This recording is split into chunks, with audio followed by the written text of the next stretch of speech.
सर्वज्ञ आणि आपापली सदैव बुद्धी जिवंत असणाऱ्या जनतेला सर्वप्रथम माझा मानाचा मुजरा।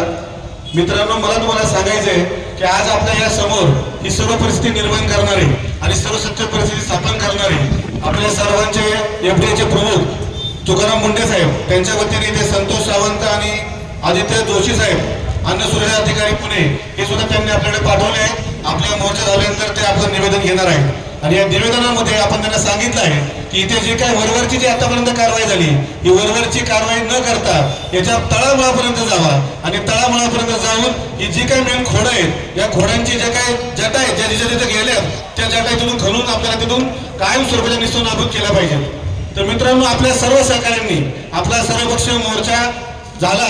या सर्वपक्षीय सरकारने सांगितलं की दूध भेसळ कशी झाली, परंतु मी तुमचे कायम डोळेवड्याचंच काम करणार। ते कसे तुम्हाला सांगतो। आपल्या इथे 1990 साली सत्ता परिवर्तन झालं, त्यानंतर आता 2026 सालापर्यंत एक हाती सत्ता आहे। 1995 साली आपल्या येथील सर्वात मोठी डेअरी म्हणजे कात्रज डेअरी, कात्रज डेअरीचं तेव्हा दूध संकलन हे 1.5 लाख लिटर होतं। किती होतं? 1.5 लाख लिटर।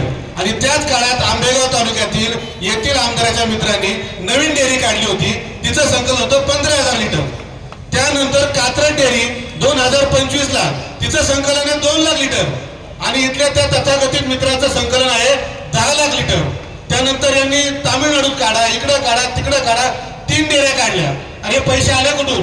16 वर्ष मंत्रिपद भोगले आणि या भोगलेल्या मंत्रिपदातून जो काही वाईट प्रकारचा जो काही मालमत्ता हस्तगत केली त्याचा उपयोग करून इथे ह्या डेअऱ्या स्थापन झाल्या।